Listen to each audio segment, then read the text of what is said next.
It has been a week of turmoil for global stock markets and banking stocks in particular. Silicon Valley Bank was the first to go belly up. Signature Bank and Silvergate followed suit. Even as investors try to digest this, shares of Credit Suisse, one of the largest lenders in Europe, tanked in trade, and this forced the Swiss National Bank to intervene with a $54 billion bailout. But this did little to calm frayed nerves. First Republic Bank in the United States needed a $30 billion bailout from a consortium of American banks, including heavyweights like Citi, JP Morgan, Wells Fargo, and 8 others. What can we expect next? Will more banks go belly up? What will be the impact on developing countries like India? To take this forward, we are joined by Kenneth Rogoff, economist and professor of economics at Harvard. Kenneth Rogoff, thank you very much for joining us. Let me straight off begin by asking you about the Fed meet next week. Do you think that the Fed will go for a 50 basis point hike or a 25 basis point hike, or should there be a pause? Well, they're not going to go for a 50 basis point hike.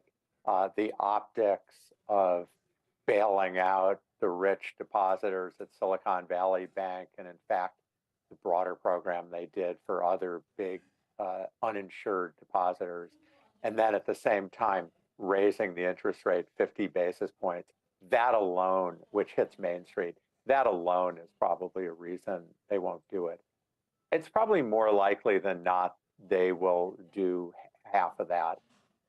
It all depends on what happens the next few days, couple days of next week. If the banking stocks seem calmish, then for sure they're going to do the hike. If we're taking another leg down and there are more problems, they'll pause. Right. So it all depends on the stress in the banking sector. Mr. Rogoff, do you foresee more accidents in the U.S. banking sector? We've seen what has happened with a slew of banks, and now First Republic Bank. Many banks in the U.S. have come to rescue First Republic. But do you think there could be more such accidents? Well, I mean, it's one thing to question if we're going to have panics where the depositors are all going to be trying to pull out their money. I think the Federal Reserve has made clear, and the Treasury, they will bend over backwards not to have panic liquidations of banks. On the other hand, interest rates have gone way up, and that hits a lot of banks where might go into recession. That's going to hit them a lot more. So if we're talking about banking stocks, it's easy to imagine that they could go way down. I see the problems as worldwide. We've seen this remarkable rise in interest rates. And frankly, I think it was inevitable because we had these ultra low interest rates that prevailed after the global financial crisis. And it probably wasn't going to last forever. And so there are adjustments to be made. And I expect to see many more problems pop up before this is over. All right. You're seeing many more problems. Could you describe the kind of stress we may be in for? Many have said that this is a repeat of the Lehman Brothers moment. Do you see similarities between what happened in 2008 to today?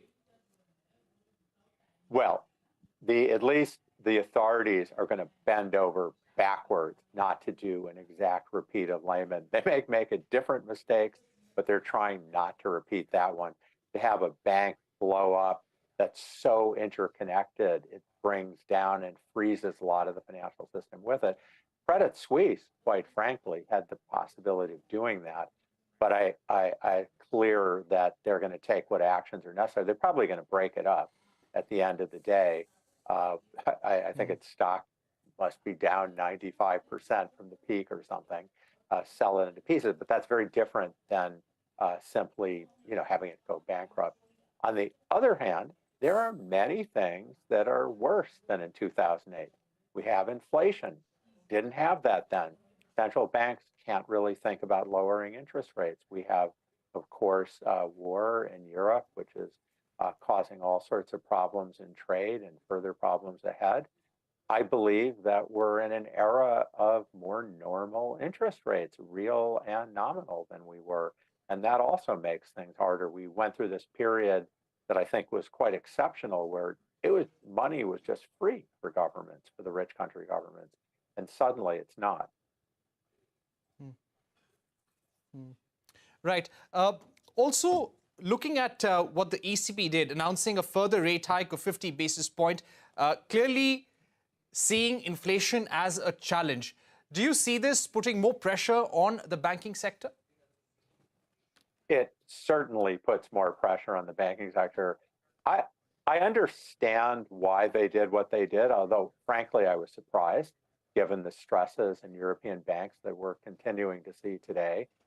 Uh, I think the message they wanted to send was, we're going to beat inflation. We think our banking system's just wonderful. You don't need to worry about it.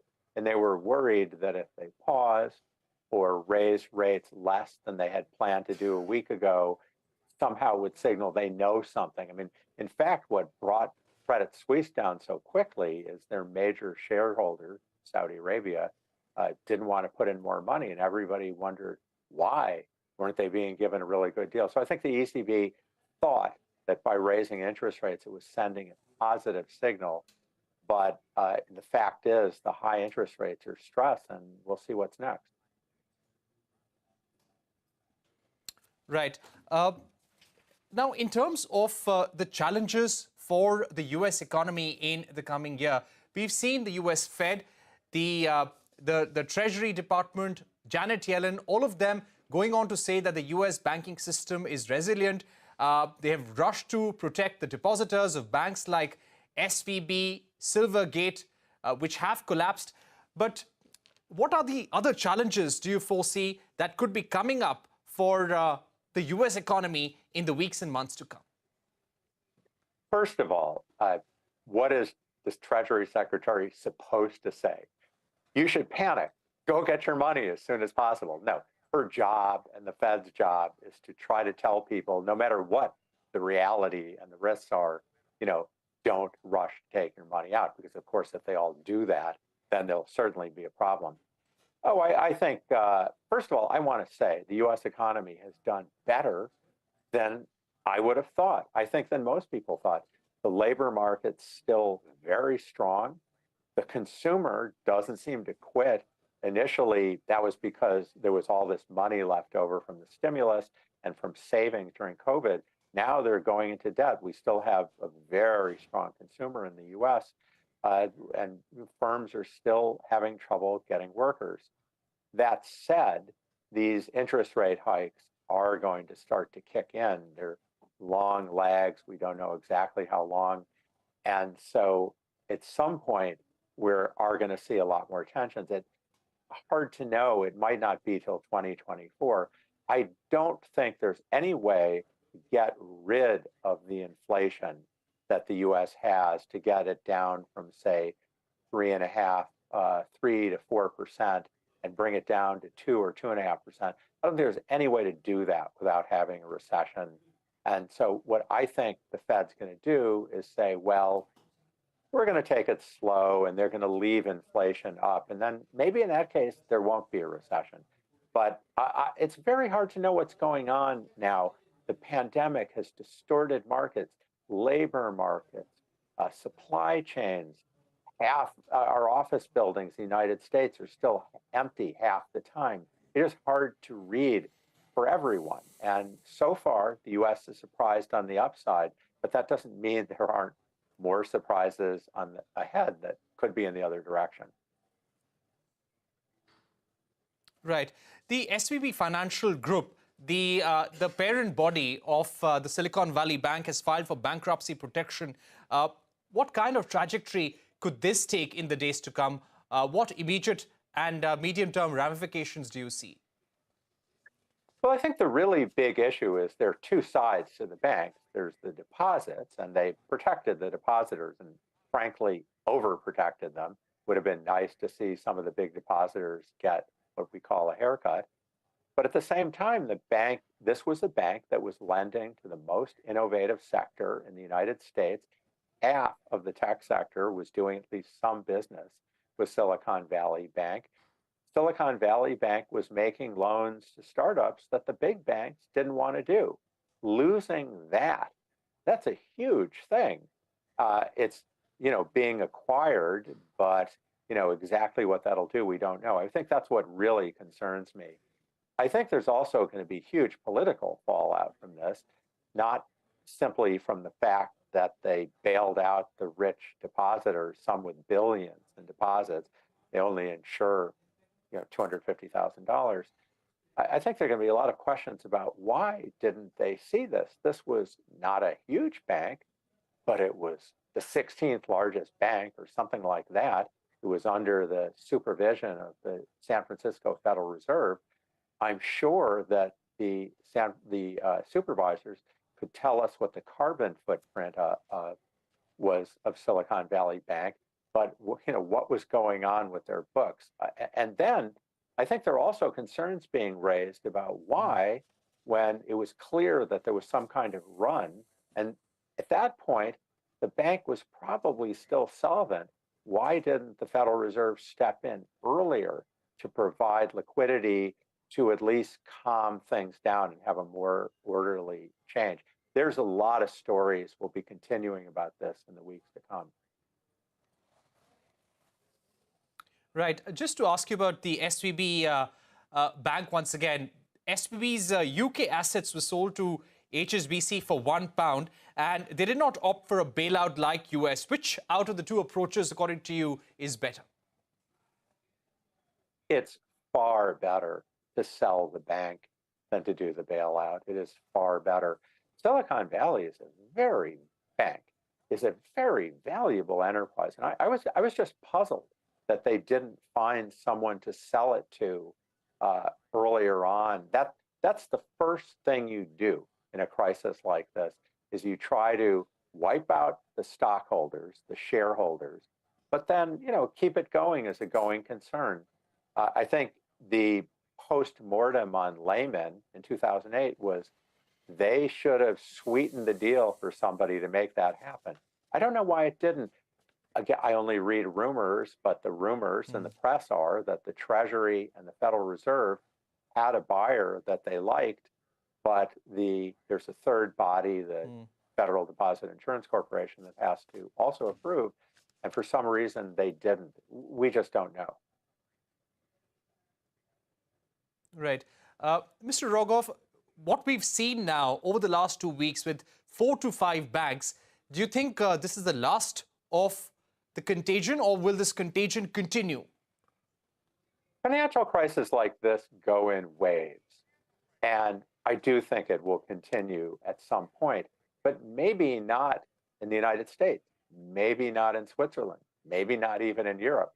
Just the real underlying problem is that interest rates, inflation-adjusted interest rates, have gone up. And in my opinion, which used to be contrarian, but I think has now become much more widely accepted, they are probably going to be high this decade. That adjusts the prices of a lot of assets. It means a lot of institutions are carrying loans on their books that weren't, that are overvalued. Now, there are a lot of institutions that aren't so regulated. We call the shadow banking system. And I think, you have some of this also in India. And they are probably holding a lot of problems as well. But that is yet to come. Right. What kind of stress do you expect for the Indian banking sector and the Indian economy as a result of what's happening in the United States, what's happening in Europe, and with the global economy? Well, India is starting from a much better position. I mean, India was basically the fastest growing large economy in the world. It has benefited from people not wanting to invest in China. Firms, they're not leaving China, but they're looking other places. And I think India has been benefiting from this a lot and probably will continue to. So certainly starting from a stronger position, that alone has to help India. On the other hand, okay, I'm not an expert on this, but the banking sector in India has a very long history of troubles. There have been new initiatives passed to try to deal with this, but we've seen this movie before. So I think the problem in India is not so much the meltdown in the banking sector is you want a healthy banking sector to make loans, to keep the economy moving. That could be a struggle. But I mean, essentially, if the global economy goes into recession, India is not as open as China, but of course that would be painful. Right. My final question about Credit Suisse. You have referred to it earlier as well. Credit Suisse has declared material weaknesses related to financial reporting, even though the Switzerland Central Bank has given $54 billion liquidity as a lifeline to Credit Suisse. What could be the potential impact of this development on stock markets across the world, on investor sentiment? Well, I think they're trying to ring fence Credit Suisse, and my expectations that it's going to get broken up, but in an orderly way that hopefully won't cause a lot of problems. But I mean, the trouble is, Credit Suisse has long been the problem child, not just of the Swiss banking sector, but the European banking sector. They almost fell in 2008. They've had all sorts of scandals. They've been thinking about breaking it up for a long time. This is no shocker that Credit Suisse had continuing problems. The trouble is what pushed it over the top. Some of the things that made it worse were clearly this high interest rate environment that hurts everyone. And lastly, if we're talking about European banking, the war in Ukraine, there are problems ahead there. I don't think there's any question. Yes, they did a lot of strong regulation after 2008. Will it be enough? Right. And my final question, how close are we to recession? And what is the one big thing that all major countries, all economies need to do in order to prevent a Lehman Brothers moment? Well, the second question is actually easier than the first question, which is, I think you need to stay on top of supervision to be able to make a judgment when you need to bail the banks out. I don't think there's any question that the authorities this time are tilting more towards, when in doubt, bail it out. That's what they did. But that could cause long-term problems. We just don't know. I mean, in terms of how close we are to a recession, just a couple weeks ago, the IMF, at the end of January, the International Monetary Fund was saying things are much better than we thought.